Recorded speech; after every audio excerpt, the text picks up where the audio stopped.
Ladies and gentlemen, welcome back. Welcome back to the Close Traffic Podcast, our first podcast and live show of the year. Welcoming 2023 with you all today, this evening, tonight, this morning, wherever you all in the world. Um, Gosh, man, we're one man down, aren't we, Charlie? We are, man. Poor Johnny. Poor Johnny. So as you can see, especially for those of our returning guests, we are just two of us tonight. We're the Johnny's duo tonight. We're the duo, not the trio. Good old buddy Johnny is unfortunately under the weather. So Charlie and I is going to kick off the new year with you all tonight. And we don't have a pack agenda. And it's funny, we were just joking about this before we started. We always say that, and we end up going 2 hours. But I'm going to say it anyway. We don't have a packed agenda. You know, we were going through some things as it relates to topics that we discussed over last year. And, you know, we hit on this specific topic a few times throughout the year, but we never really had like a dedicated show for it or a dedicated sort of, you know, segment for it. And we said, you know what, let's talk about jets and as it relates to like the perspective of light jets, regional jets, biz jets. Like obviously we talk about the big jets all the time, the major airliners all the time, but like I don't think we do enough due diligence as it relates to like the impact that light jets, biz jets, and regional jets have on the aviation game. Like they contribute to a large portion of what we know as aviation today in the real world. Obviously, we are a flight sim and real world podcast / show, so we'll touch on it from the perspective of flight sim as well. But we definitely wanted to spend some time this evening to talk about, like, you know, how important these light jets, biz jets, and regional jets are to the aviation world, the aviation community. Charlie, I think I want to kick it off today with the real world perspective. What do you think, man? Yeah, man, let's do it. I think that's probably the best place to start. Absolutely.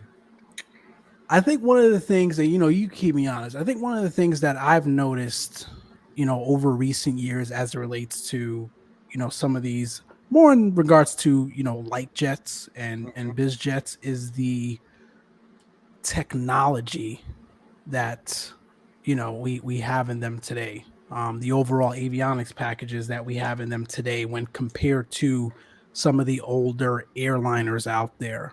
Oh, absolutely. You know, obviously, when you think about the Dreamliner, you think about the A220, even though that's technically a regional jet, but some of those other newer airliners out there, they've got a whole host of, you know, great avionics packages, great technology within them. But like, to me, when you look at like the Gulfstreams out there and some of those other business jets, right, and corporate jets out there, they are leaps and bounds ahead of the major airlines, right? It's night and day. Like I remember watching, gosh, I think it might have been the G6. I don't remember, one of those. I'll look it up here in a second. They were doing a demo around some of the capabilities and some of the avionics packages that's on board the aircraft, and I was just blown away.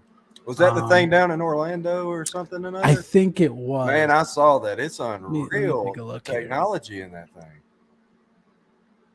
I think it was, but anyway, you know, yeah, it was a 650. Okay. Yep. Let me look at this here. The 650 ER specifically. And like not just like the avionics packages and the technology available to the pilots or the crew, but even what's back there for the passengers, man. Like, oh man. Talk about traveling in style, right? Like it's, yeah, look at that. I mean, it is just nuts. Imagine just chilling back there, man. Bro.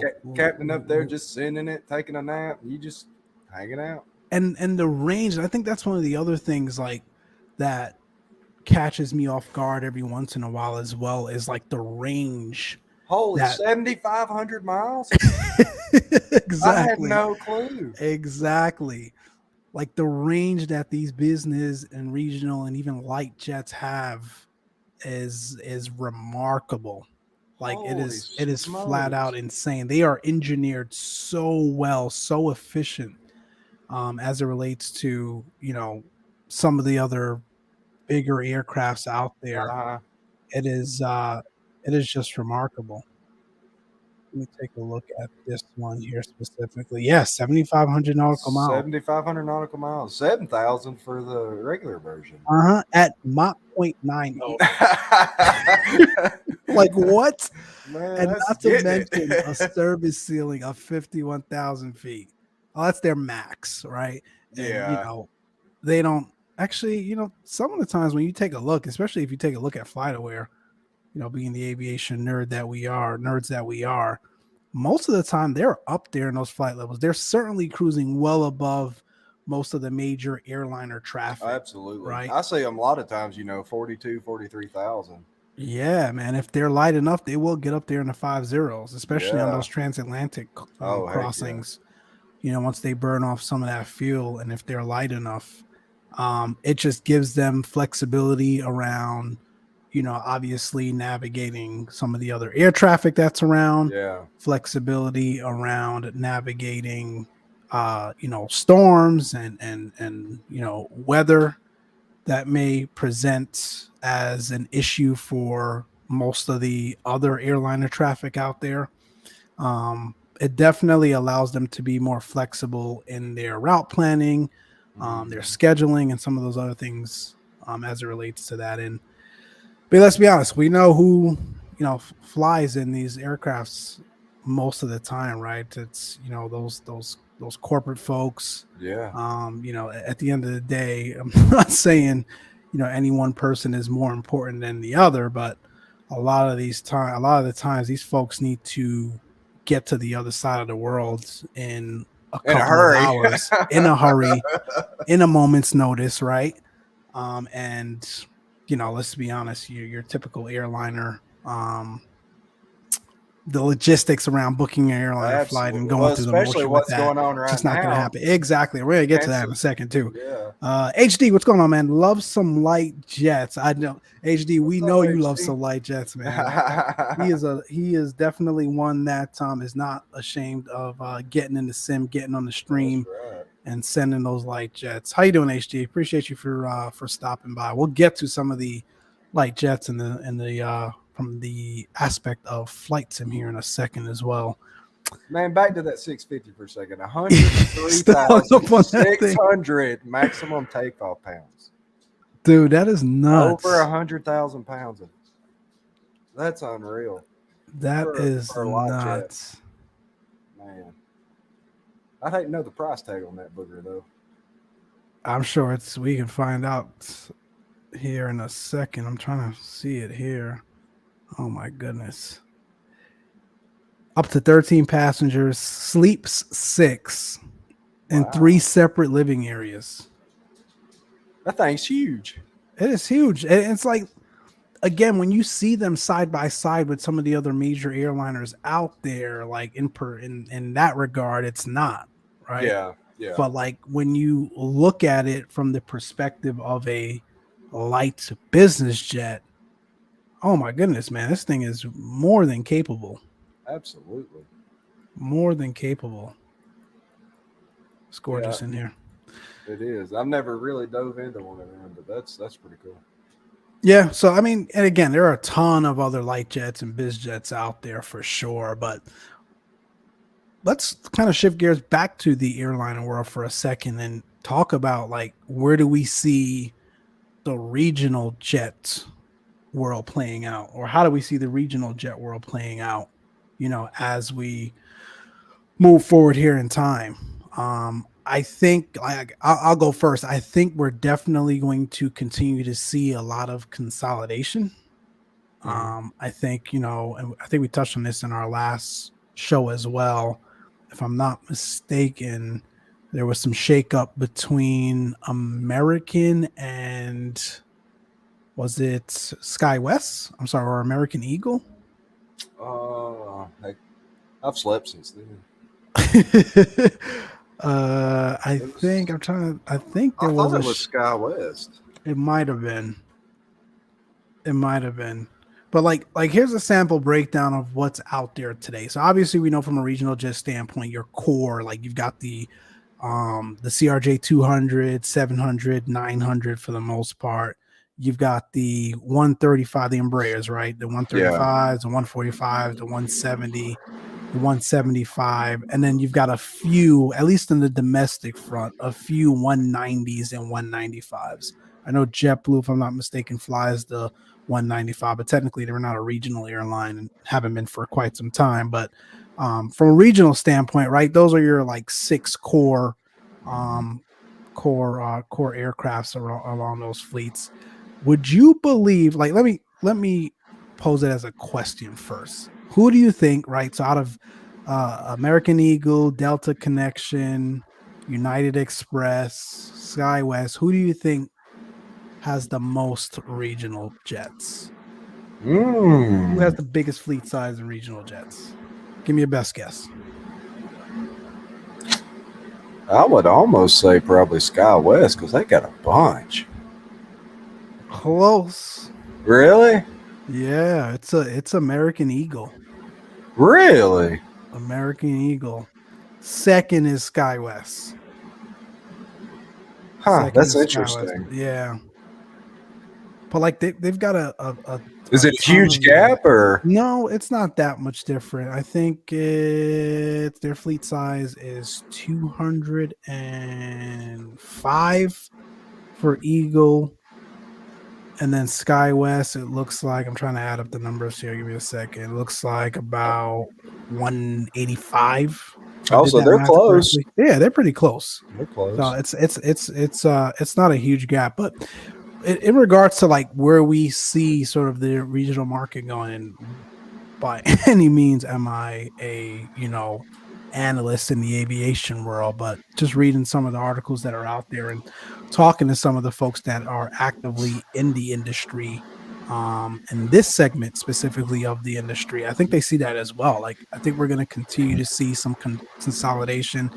Heck, man, we're seeing it even on the major side, right? We know JetBlue is going to be acquiring Spirit here, or has. I don't know if it's been Minty official fresh. yet. Minty fresh. So, like, with the shake up is happening, and I think will continue to happen. That's for sure. Man, that's going to be huge though for JetBlue. Holy smokes. Dude, that definitely puts them in another segment of the market. Like, they're going to the be products they eating offer, people's lunch. it's untouched. That Hands nobody down. offers. Hands down. Like, I've never even flew on them. I mean, you could just tell the marketing, stuff like that. Man, you and I know very well as Johnny and some of the folks that have tuned in before. I could spend an hour on what JetBlue provides, but we won't go there today. Maybe next episode. Incredible. Yeah, next episode. All about JetBlue. Tune in. Just be Mike. Just me and a monologue talking about JetBlue, bro. Like they're paying me to do so. I think like there's also concern. I was reading something else the other day as well. Concern around just like the regional market in certain areas from a demand standpoint has certainly dropped off. And if you think about it, it's really attributed to some of these other major airliners out there, picking up some of those regional routes as well. Like, if you think about it, and it's kind of been like this for quite some time. I'll pick a route, for example, like between LAX and Las Vegas. You would think the distance of that route, right? And, some of the other factors contributing to that, you would mark that as, something that you could probably, from an airliner standpoint, probably make more money, and, kind of bringing your costs a little bit by sending regional jets out there. But in fact, it's quite the opposite. It's, most of that segment is consumed by the major airlines. Southwest, United, Delta, Spirit, and hell, even Frontier has gotten into the mix. Like, you take a look at the flight schedule between LAX and Vegas, it's insane, and it's mostly packed with major airlines. And then you take a look at some of the more, you know, smaller, definitely blatantly in your face, a regional airport or a regional market. And even those segments are starting to be taken up by, you know, the major airlines out there. So I definitely think that's part of the contributing factor to like why we're going to continue to see a consolidation of regional airlines here in the future. Do you think the thing about it is the planes are bigger than a regional jet? People be more swayed to go on a 320 or a 73 or, than a CRJ. No, you bring up a good point. I don't know if it's more so about the people, but the airline probably says, "Hey, we can make more money packing a Yeah, bunch of the demand is certainly there, right? So we can yeah, pack, you know, 180 people in a 321, more comfortably. right? They don't give a damn about how comfortable we are. let's be let's be let's They be will. They see honest. a fat boy like me in a CRJ, look like Tommy Boy in that coat. They don't, they don't give a damn about how comfortable we are, man. Be in the back of that No, they done got CRJ that money. chugging to Vegas, man. They could give a damn. No, but like they definitely serve to you know make more money packing 180 people in a 321 than sending I don't know 4 175s out there. So that's Yeah, probably it as well. It's just odd, right? Because the it is. 321's freaking range is what double that, maybe triple that, Absolutely. depending on you know what 321 you're talking about. Especially if we get into the Neo range. Hmm. Um, so it's I don't know. It's definitely interesting. That is interesting. Definitely Interesting interesting. spin on it. I don't know. Well, I think we'll continue to see that. Light jets. We had this conversation offline. Gosh, what was this? 2 days ago now, man. Yeah. We were talking about. Oh, it stemmed from, and this video. This video is no longer up on YouTube for whatever reason, but I don't know how many of you. We're switching gears to flight sim right now. How many of you, you know, follow X-Plane and Austin and some of the you know, and I mean this in a good way, right? The shenanigans that he posts on his channel. Well, one of the recent shenanigans had to do with, I think the title was something along the lines of like, why the hell is the Cirrus Vision Jet so slow, or something to that nature. Oh, there goes a stock in the chat. What's up, What's Johnny? up, Johnny? What's going on, man? With them eyes. With the eyes, as always. Yeah, something along the lines of like, why the hell is this airplane so slow? And like, man, it was definitely eye opening. We've all joked about how freaking slow that Vision Jet is, right? Especially Especially for with the the price spoilers tag. out. Especially But when she you was have your still climbing though, bro. and still trying, man. Little engine that could. Still trying.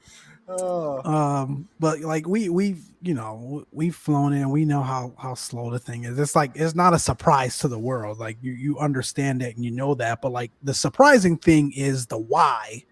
And you know Austin sort of broke it down, like you know the engineering behind the Vision Jet, and some of the choices that Cirrus made when designing and implementing the Vision Jet. And it was just like, man, like why the hell would someone pay $5 million plus for that, and you can have another aircraft a lot more capable. double the capacity and double the useful load, and you know double everything for about the same price, maybe a little bit more. And hell, if you go into the turboprop range, less than you know less than that, or exactly the same price, you know, give or take. So it was definitely out. Listen, I think we all know, right? If you've tuned in before, I am a Cirrus fan through and through. I love their fleet. I love the SR series. I love the Vision Jet. The G2 is freaking phenomenal. If Cirrus doesn't do anything right, which they do a ton right in my opinion, but if they didn't do anything right, their aircrafts certainly have curb appeal. Mm-hmm. Freaking amazing, just sitting there looking at them. MD10, what's going on, man? Hope you're Hey, doing well. welcome, Happy New welcome. Year. Thanks for tuning in. Um, like they are certainly easy on the eyes. And then not to mention you've got the cap system, right? That makes everyone feel all snugly inside and they're a little bit more safer than any other aircraft out there where, let's be honest, is it really that much safer? I don't know. I think some would even argue that the cap system causes, pilots to be a little less, um, how would you put that nicely? Cognizant. Not necessarily cognizant, but like the sort of the quickest thing to do is right to pull a shoot. Like, Oh yeah, I'm in trouble. I'm in trouble. Pull a shoot versus Yeah. actually Working working the problem and going through all that, and finding your landing. Your appropriate landing spots and some of those other things. Listen, at the end of the day, man, if you got to get the thing down, you got to get the thing down. Doesn't matter what you have to do. But if you anyway, was in that situation, what would you do? It depends, bro. Like I would work the issue. Like, listen. Like if you had a chance to land instead of pulling, would you land? I would land the aircraft, and I think that's what you're supposed to do. I think that's even how they. That's what you do in a Cessna. Exactly right. Aircrafts where you actually have no choice. Aeronautics. You've got to do what you got to do. So again, complacent, I think, was the word I was looking for. Yeah, that's a good word. It definitely. And there are studies and there are conversations and literature written about the cap system within the Cirrus aircraft. And listen, Cirrus is not the only one with a cap system, right? But they're definitely the most known.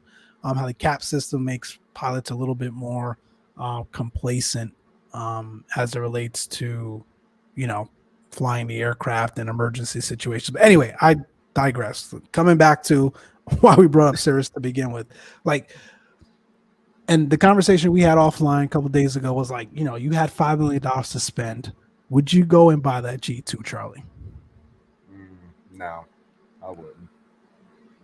I would definitely look at the market a lot closer. Yeah, man. It's like that's part of what Austin was talking about. Actually, I just holler at Johnny and he'd have me something here tomorrow. he'd find some deals at your out there. Front door, bro. Just as long as ain't no Mewtwo or Mewtwo, whatever it is. You guys in the market for an airplane. You tell Johnny your budget, what your mission is, he'll have it to you at your front door, man. Yep. Just cut the check. Tomorrow. Just cut him the check. Just cut the check, man. We'll have it to you. No, I think you're right. And it wasn't up until and again, I don't know, Johnny, while you're over there, in the chat, man, let us know. Has that video surfaced again or is it completely gone? I think Cirrus gave Austin a cease and desist, but it was very informative. It was up until that video, I was I had $5 million outside of everything else. That's probably a little bit more important that I would do $5 million, but $5 million to buy an aircraft. I don't know, man. That G2 was definitely number one on my list, but after that video, I'm like, I gotta go look at other things. He says, nope, it's gone. It's gone. That is hilarious, man. They served him some papers or something. Yeah. Straight season. They hollered at him, boy. The lawyers called him on the double time, bro. On his personal cell phone. Austin didn't even get that out, and they found him, bro. I don't know. They didn't call Laminar. They called Austin. They called Austin directly. But some of his content and his videos are out there. And again, if you don't get Austin, then it probably would rub you the wrong way, or you think it's a little odd. But that's him, man. That is him, and he's continues to be successful. Smart. And a genius, man, wicked smart. A genius. But yeah, I mean, he was throwing out some terms that I've never even heard of before, but which is not saying much. But it was definitely eye-opening. Definitely made you reconsider, the topic of the topics, the fleet of aircrafts that are out there and sort of what the available options are to you. And one of the things that he mentioned, or his part, I forgot who it was. Who's that other guy that he has in his videos sometimes? Johnny mentioned him today. I forgot the name. What's his name? He does a lot of his camera work, don't he? I think so. I don't know. He'll throw it in the chat here shortly. One of the things he said was do the people buying this aircraft know this? It's they have all the money to spend. Why would they go and spend that? Right? Considering, and again, it wasn't Mike Brown. There you go. Appreciate you, man. It wasn't anything to do with why the Vision Jet isn't, as safe as other aircrafts or anything of that nature. It's just for the money that you're spending, We've got far more capable aircrafts out there. I don't know. Definitely eye-opening. Like, to me, I probably would buy a PC-12, to be honest, or maybe even a TBM. What are the TBMs running you these days? Like 4.5, Yeah. something along those lines. But man, I don't know, man. That's tough. That's a tough call. Really? How come? I, Enrique, what's going on, man? Good to see you. Happy New Year. Thanks for tuning in. if Hope I you're was well. if I was there and I was picking between a PC-12 and a G2, I would definitely lean towards the G2.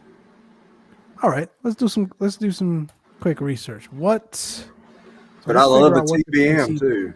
the PC-12 NG is what we're talking about. Yeah, yeah. Next, I should say. Let's see. What are they running these days? Because don't get me wrong, that thing is a little, in my opinion, slightly underpowered as well. It is. So 1,800 nautical mile range, max cruise, true airspace 290. It's got a takeoff distance of about 2,800 feet. So that's where that thing shines. You can get into smaller places. Yeah, max payload 2,200, service ceiling about 30,000, which is about the same as the G2. Max passengers 10 plus one pilot. I think the PC-12 carries more. A PC-12, sorry, the PC-12 carries more than the G2. That's a tough call, man. It is a tough call. Listen, at the end of the day, it's like, when you're looking at it at like face value, it's like, why the hell would I buy a turboprop over a jet? But like when you really sit there and break it down, like Austin did, hell, man, I don't know. All right, so the Vision Jet 1,400 on the payload, max 7 passengers. The true airspeed is only about 15 knots faster. It's got max range of 1,275. Like I mentioned, the PC-12 is at 1,800 with more pass, with more packs and more useful. And the takeoff distance is about 2,000. Takeoff distance so the G2 can get up a little quicker, but again, it doesn't hold as much. So now it just boils down to, okay, what are the cost considerations? So how much? There you go. What does the NGX cost? So the NGX. Ooh. Well, never mind. Sticker shock. You're priced out. Really? I mean, if that's your budget, you're priced out. The NGX is 7.1 mil. Hey, man. I was not aware of that. That's crazy.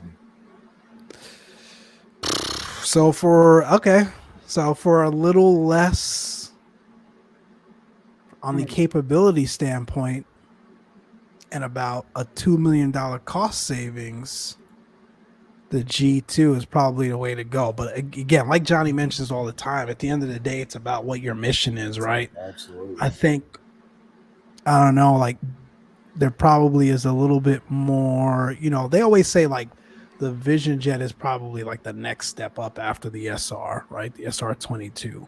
It's very easy to transition for existing Cirrus pilots, so on and so forth.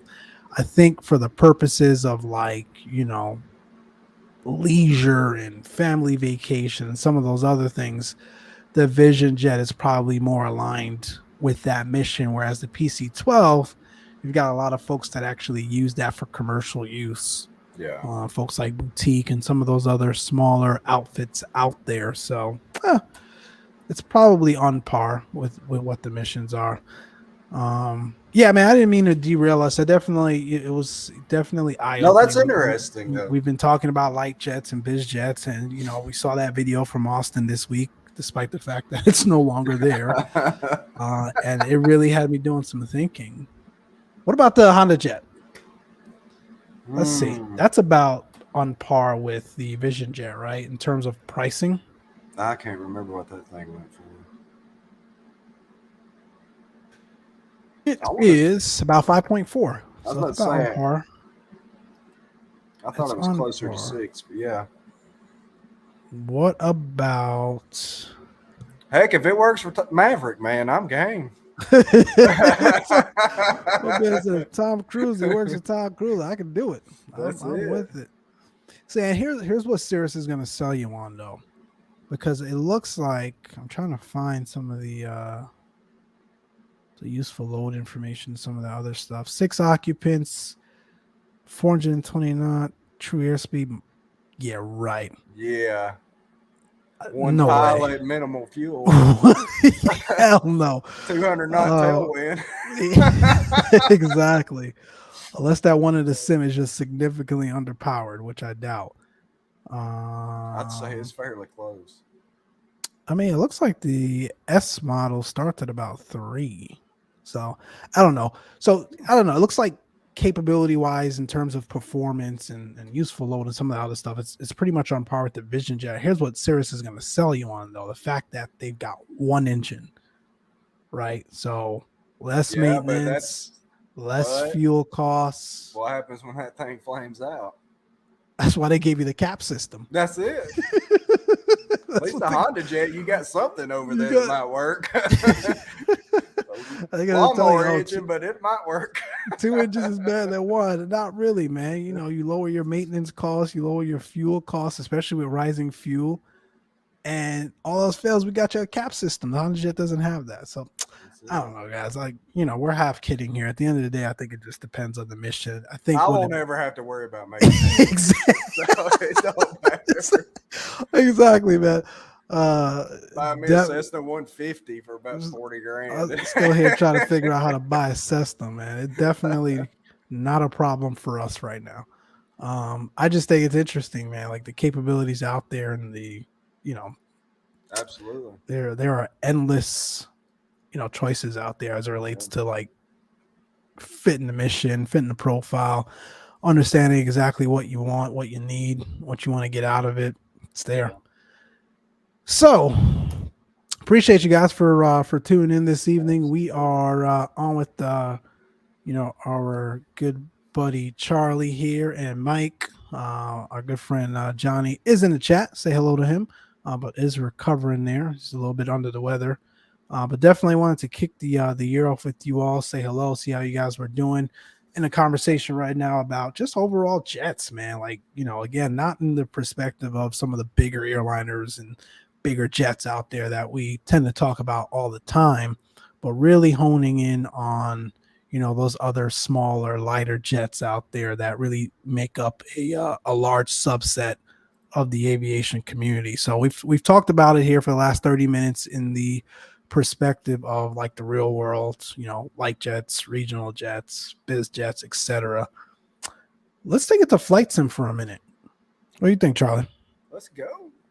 Because like I think we are certainly starting to see a shift as it relates to the demand in you know, regional and light jets across flight sim, as well as the developers out there fulfilling that demand. Now, I think like with anything else, you've got a wide range of like quality versus, you know, let me just get you something in that you can get in and fly and putz around in and look at the exterior model and say, hey, this is a version of fill in the blank jet.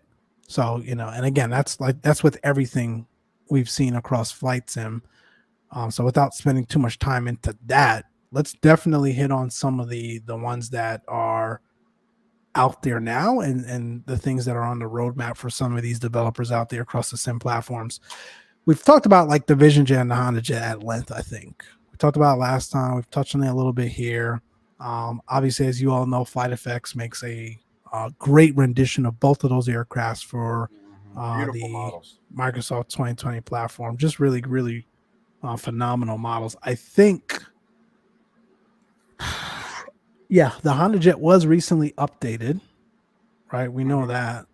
I believe there's a G2 update coming soon. There's a G2 update, I believe, on Thursday, coming to the 2020 marketplace for the Vision Jet, which fixes a bunch of bugs and stuff. But the Honda Jet, I think, was the most significant update, right? With the introduction of the VNAV profile. What was it also called? They introduced some. Is it? Hold on, man. Elite something. essentially gives you more, like you're able to switch between the options to give you more fuel capacity, more payload. Uh,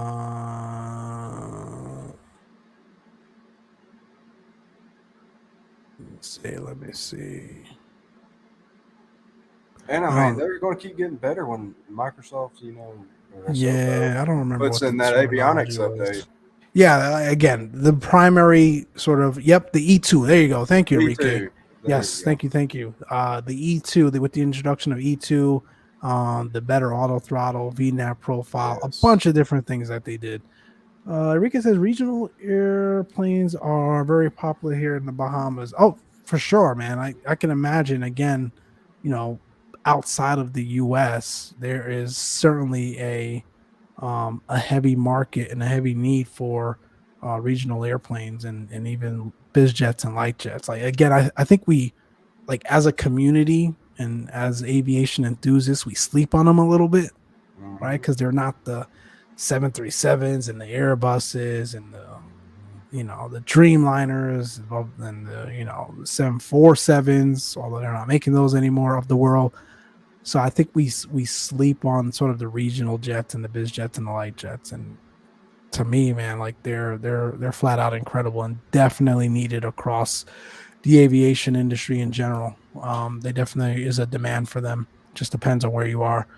Um, so again, the Honda Jet was updated. I haven't taken it for a spin yet. Have you? Yeah, I flew it. The auto throttle definitely works way better than it used to. Really? Oh yeah, yeah, Okay. yeah. She was smooth. I had no issues. VNAV worked. I Huh. was thoroughly impressed. So this was their specific VNAV without 2020's I improvement to the believe VNAV. so. I'm Oh, not that's hundred pretty. percent sure. That's interesting. So That's interesting. Okay, that's cool. yeah, man. Hats off to them. They do some really good work. Incredible work. Incredible work. I love both of Incredible. those aircrafts. So that's that. And then what else do we have out here? The 650. We've talked about Hot Star Oh, 650 at length. The freaking aircraft is incredible. We know that Hot Start is going to have to cut Johnny what is that, a W-2 here soon, so he can file his taxes the way he's been flying that thing, right? checks in the mail, bud. Checks in the mail, W-2s in the mail. I mean, like, it's He ain't the really. only one been flying it though.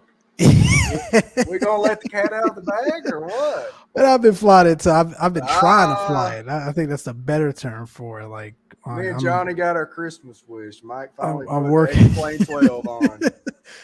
Oh, that's right. That was the last conversation we had before the end of the Yeah, year. So yeah, I guess let me give that update. I have got him, Johnny. We got him. finally purchased and installed X-Plane 12, and definitely loving it. I will say I'm eating crow a little bit. Again, for me, like, there was never a doubt in terms of the flight dynamics, a little bit more polished, sim overall versus 2020. That is very still, very still very. Oh my gosh, I can't talk today. I can't speak explain. Still in its infancy, let's say that, as it relates to the progression of that platform. Again, there is a roadmap the size of Texas that Microsoft continues to work through and continues to improve on. Great features and functionalities to come for sure. But X-Plane, is definitely a lot more polished from a flight simulator standpoint.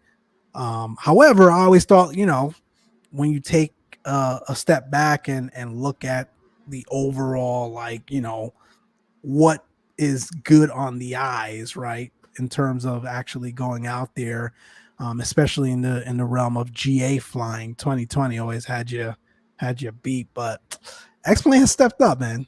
X-Plane 12 has stepped up. I'm very impressed with the clouds. I think they still need more work, and they will continue to be worked.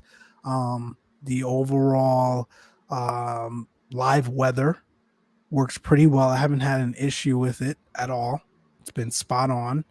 And some of these other things that we've needed, other platforms out there to, like, inject, right, clouds and weather and some of these other things out there that we've always had to rely on shaders to make the platform look a little bit more polished and true to life. You don't need that stuff anymore. Definitely don't. You still need ortho, and happy that all my ortho was able to work for the most part. Definitely looks incredible. So we'll continue to fly it. I got a new PC coming here that will make the performance a little better. So looking forward to that. But yeah, it's been a hell of a ride. Let me get to some of the chat here. AMR is on. What is going on? Welcome. Good to see you. 2020 crashes too much for me. X-Plane is a much more stable. I've heard that too, man. It just depends. I think it depends.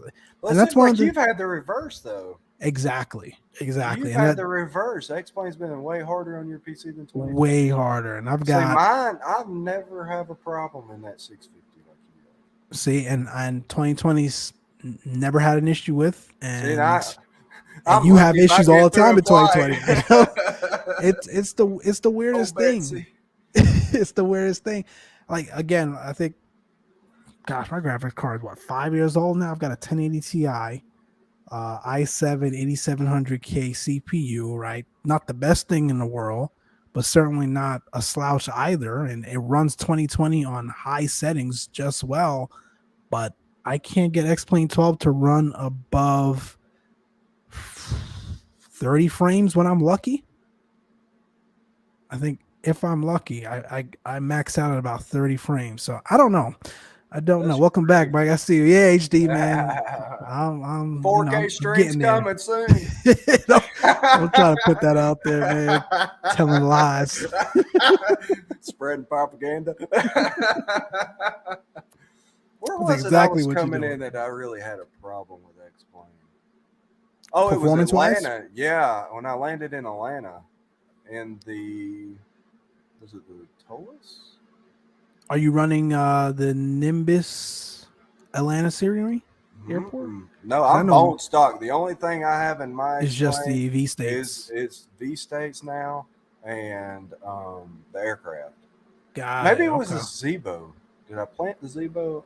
The Zebo has been heavy on the sim for me as well. Not as heavy as the 650, but the Zebo has certainly been. I think it was the Zebo because that was the first flight I did in it, and of course, it was raining. The weather was nasty in Atlanta, so that had a lot to do with it. And you got the water on the runways and all that. But she was struggling. Yeah. AMR, that's interesting. We should talk about this a little bit. So X-Enviro, listen, I've used X-Enviro. I've never truly been a fan of X-Enviro. My PC couldn't handle it. That's number one. I think from a performance standpoint, it was just always way too heavy on anyone's sim. I think some of the textures and some of the other things associated with X-Enviro was never really on par with the price they've been charging for it. But I used it anyway because of the things we mentioned before, right? Until X-Plane 12, you never really had seasons and some of those other things that you wanted to inject to really bring the sim closer to real life. You are still finding the need to use X-Enviro and X-Plane 12 AMR. That's interesting, especially considering how impactful it is on the performance of the sim. That is definitely the winter was the worst. Winter was definitely the worst. But I feel like for snow, I thought X-Plane 12 has snow now. I haven't flown in snow yet in the sim, but I thought it had snow. HD says X-Plane 12 performance still need work. I'm loving the Zebo right now. Yeah, and I think that's what it is. I think we're going to get there. I think there's still some fine tuning that needs to happen. I'm on beta 1 now. Not beta 1. What the hell am I talking about? 12.0 something. I don't remember. The latest thing, that beta version that came out, I think it was on Sunday. So I'm running that, and I haven't updated mine. Yeah, slightly improved performance, slightly better looking clouds as well. So they're certainly getting there. I'm waiting for volumetric lighting.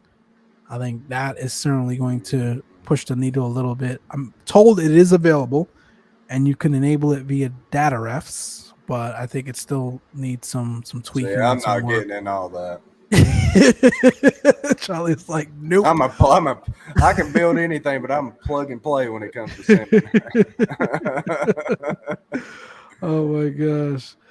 Amar says 2020 still needs proper seasons. It's been 2 years already. Yeah.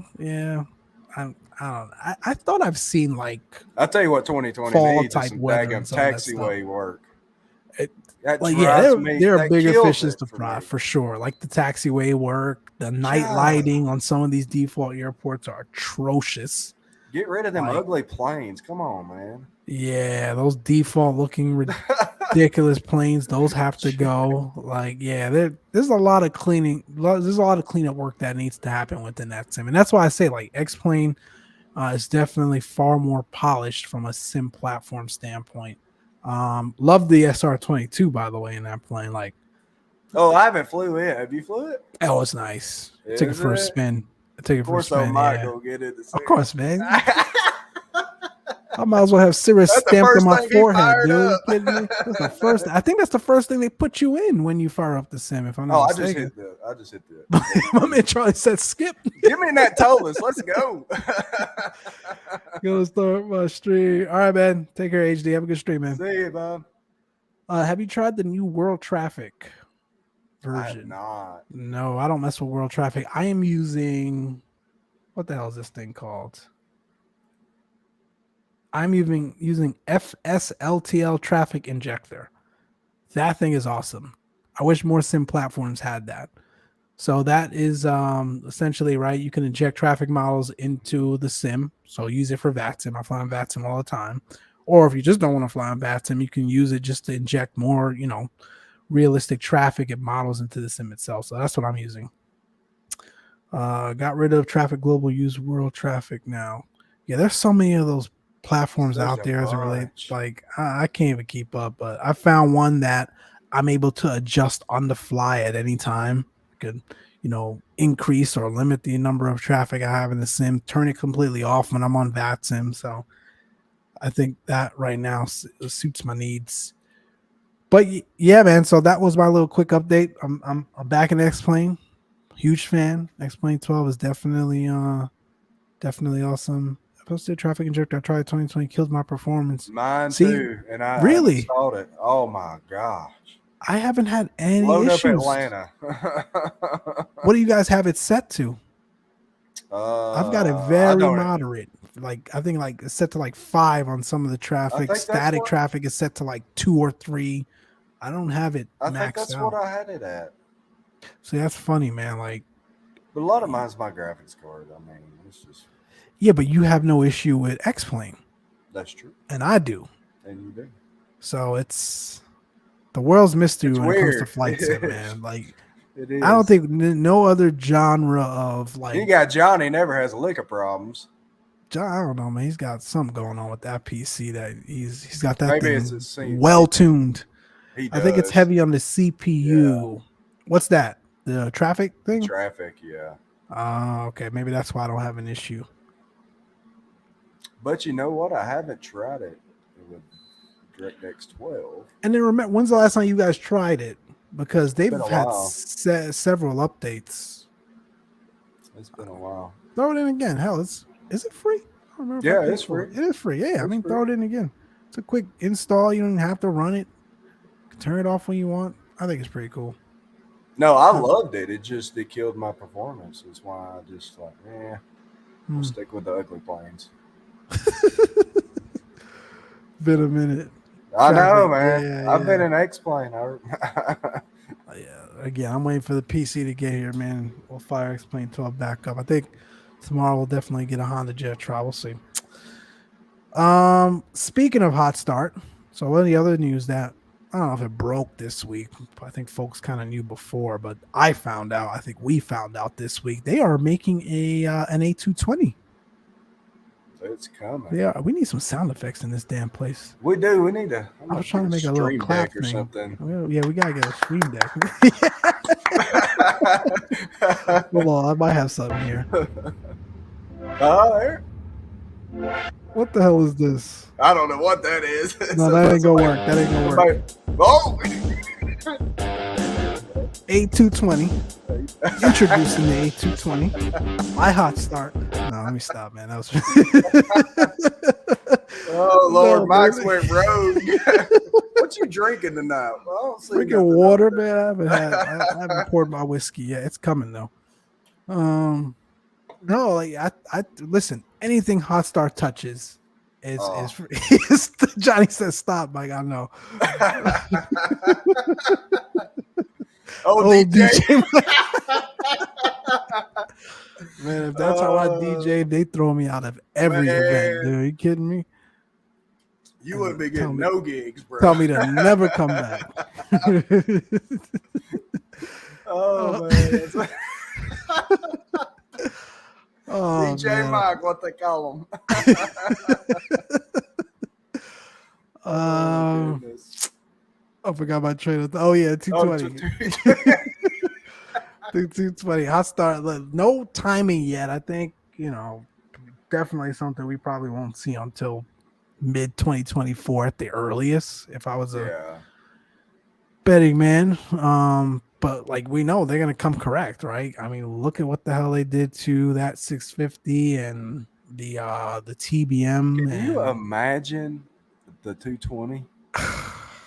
Well, what they've listen, done with the 650? I Just think think about that, man. we've said to this day, Lord. Hot Start produces the best rendition of a light corporate jet in any desktop PC, Absolutely.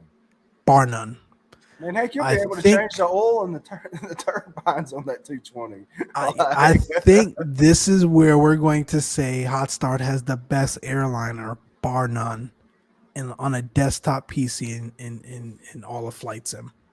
Because like for a long time we've been talking about FS Labs and PMDG and even Phoenix that has come on the scene. Mm.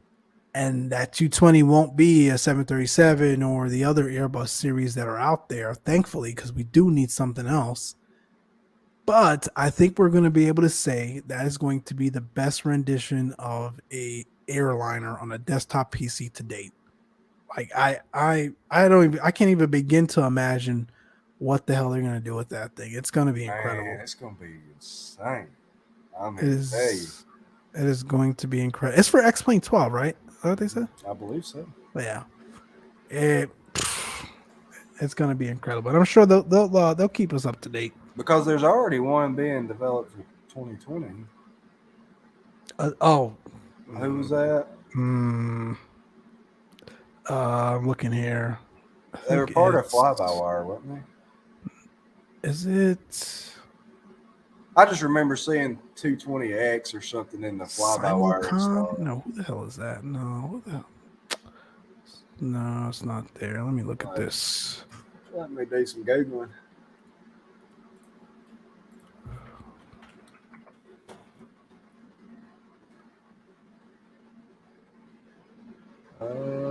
The hell is their name?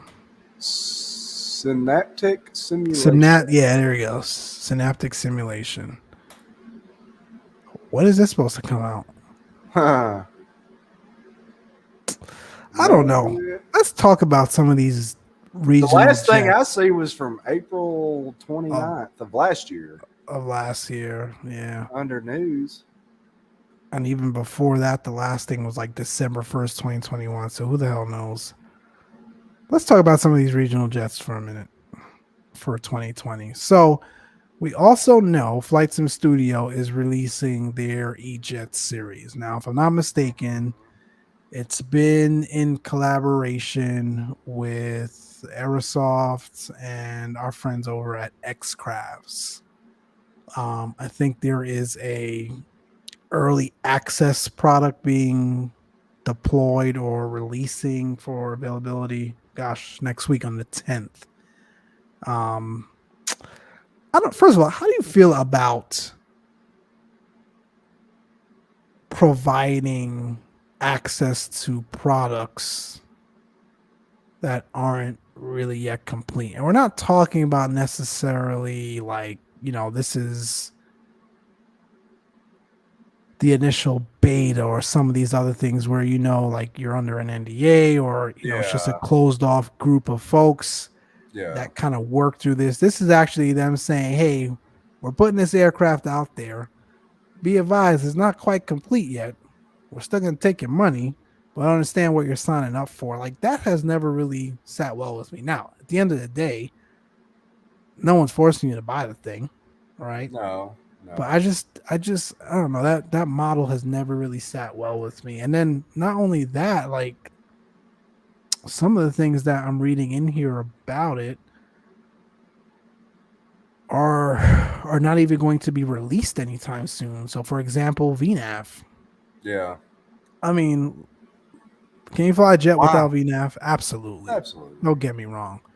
But when you get into the category of regional jets, I mean, you gotta have a freaking working VNAV. And like, and you and I were talking just before we went live. Like, I'm always getting tired of the excuses that we continue to hear about, like what 2020 isn't and what it doesn't provide, and this and that and that. When other developers have been able to figure it out, like exactly, VNAV for me is a pivotal part of operating the EJet. Like Absolutely. you've got to have that stuff. And again, I'm not saying that it Like I doesn't would mean, sacrifice textures for VNAV. yeah, like One some of hundred these other percent. things you have in here, we don't really need. To me, don't release it without it.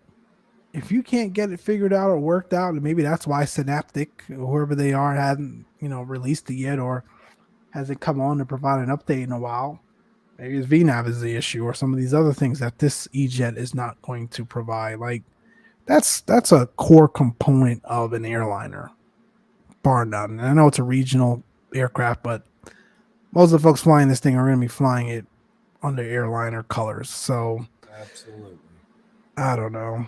Yeah, I'm not knocking them at all. I'm just providing a perspective and an opinion here at the end of the day. But I don't know. I wish them well. There's folks still going to sell like hotcakes. That's for sure. Absolutely. We've got no rendition of an E-Jet in the 2020 today. So, and then the texture work looks really phenomenal. I'll give them It that. does. The textures look amazing. I will give them that. But kind of hard to screw up textures in 2020. So I don't know how But much it credit I almost give them. almost strikes me as is it an operational budget type thing? Like, because you've been working on something for a couple of years, you need to generate some revenue. Yeah, and again, that's what I'm You saying. know? I'm not going to knock them completely. At the end of the No, day, no.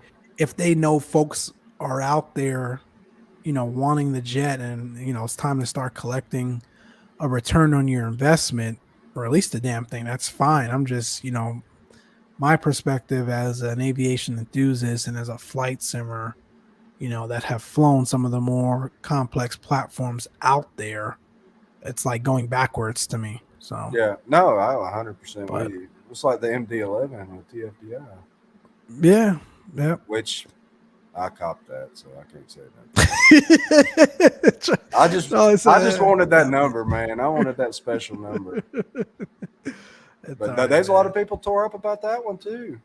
Really? Yeah, about the fact that you're pre-buying something that's not going to be here to the end of the year.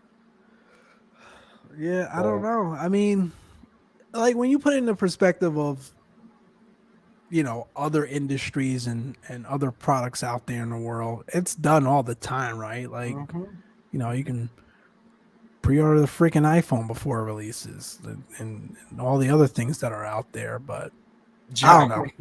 Johnny, It's what do you say? he said it could be a paper airplane with E-Jet written on it, and it would It was sell in so 2020.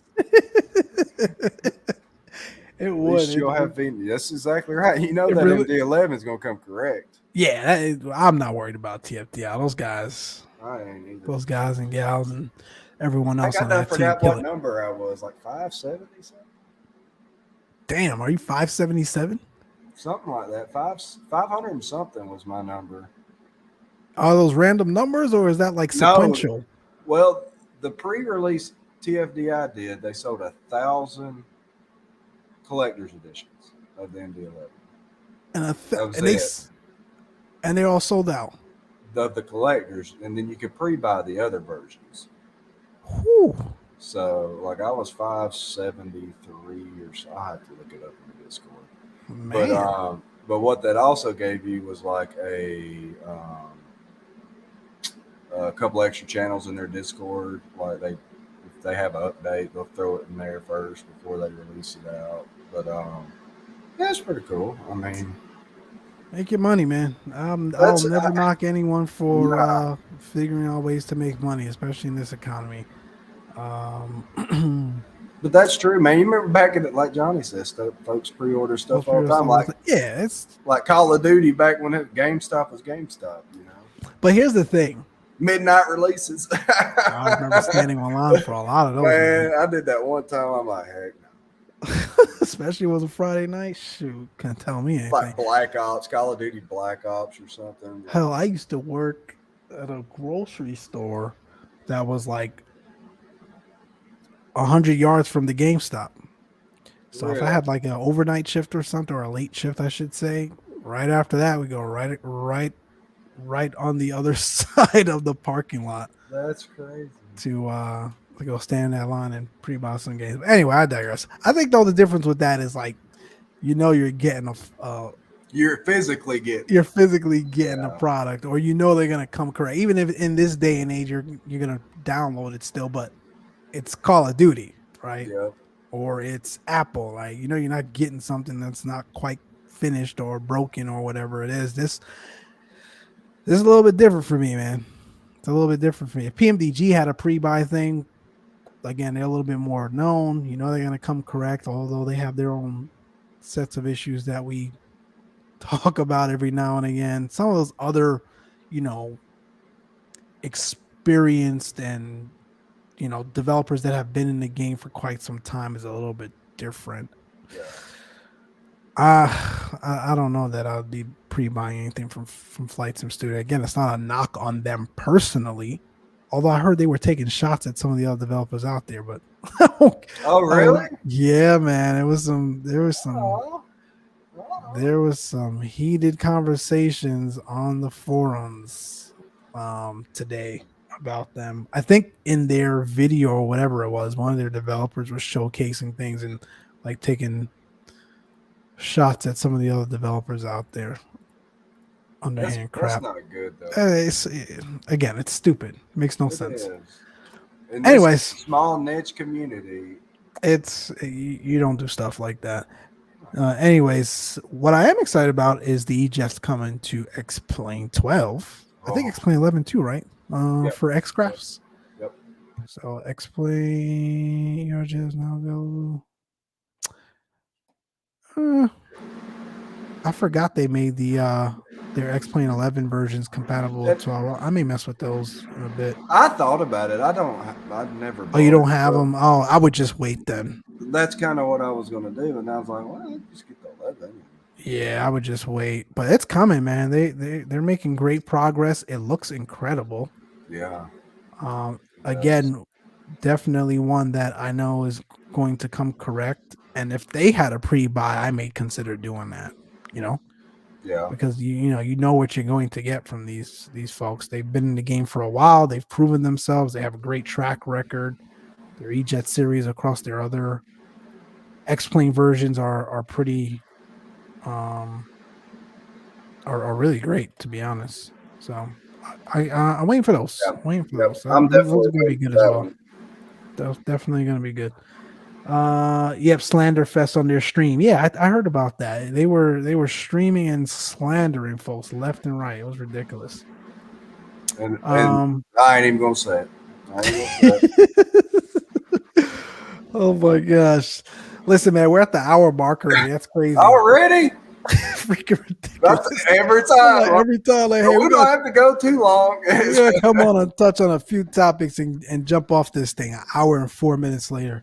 Did we even get through half of them? Yeah, we got through most of them. I think we got through most of them. I think the only things we have left on here, we did want to talk about like airliner ops for a minute. I know, real world. Since the last time we were on, our good buddies at Southwest were having some difficulties with struggle with their operations. That was unfortunate. And first of all, I want to say this.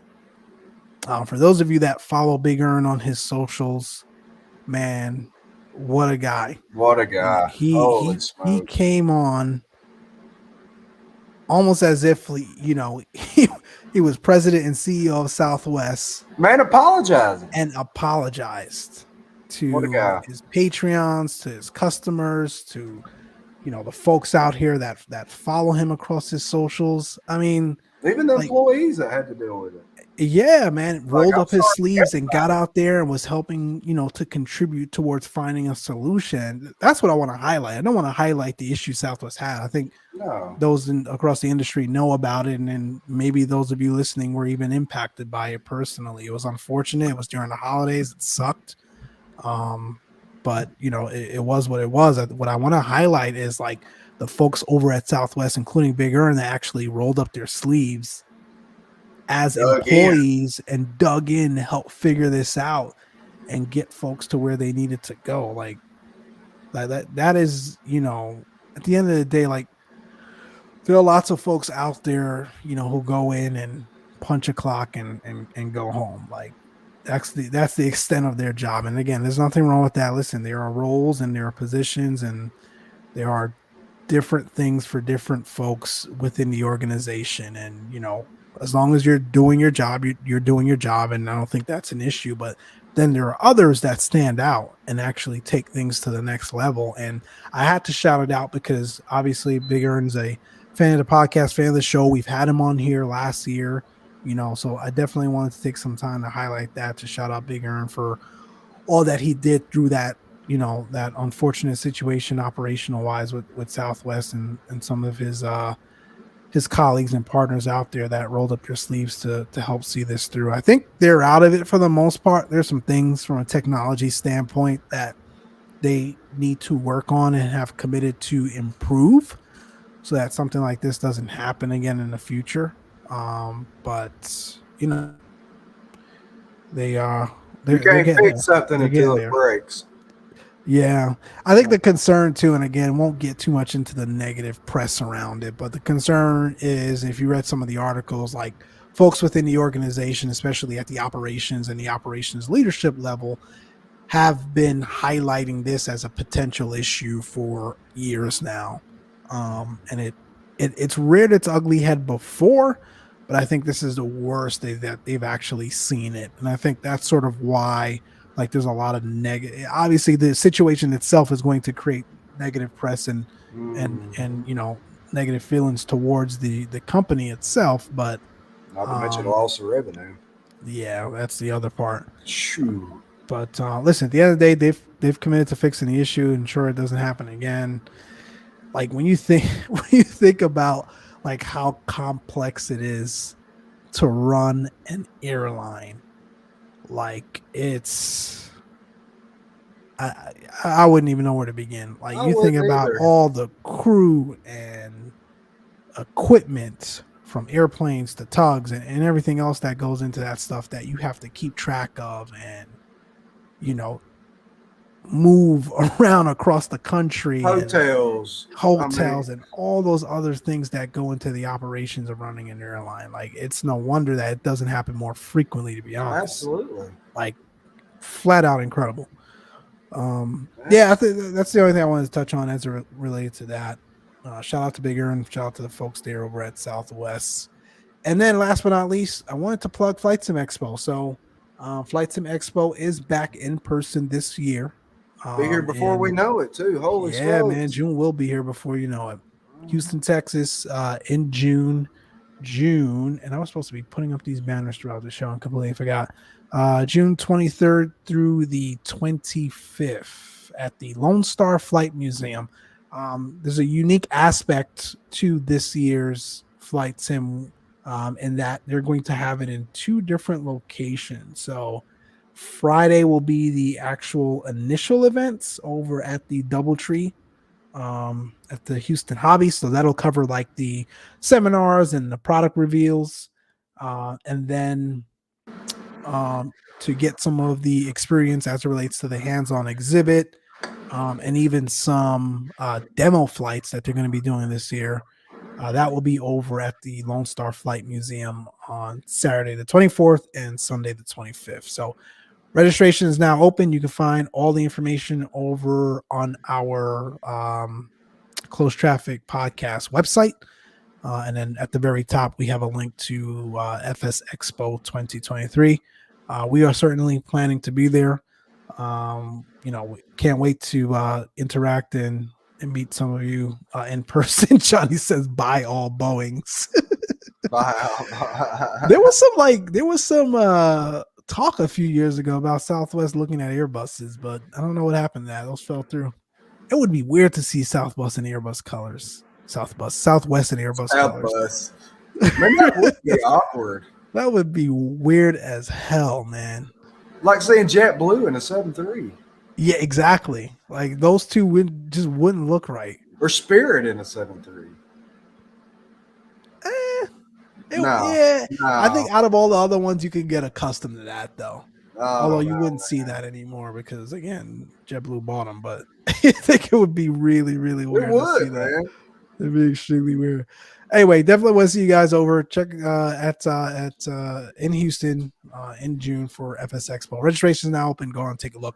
And then last but not least, shout out to our partners over at Extreme Flight Simulation. Definitely check out their website.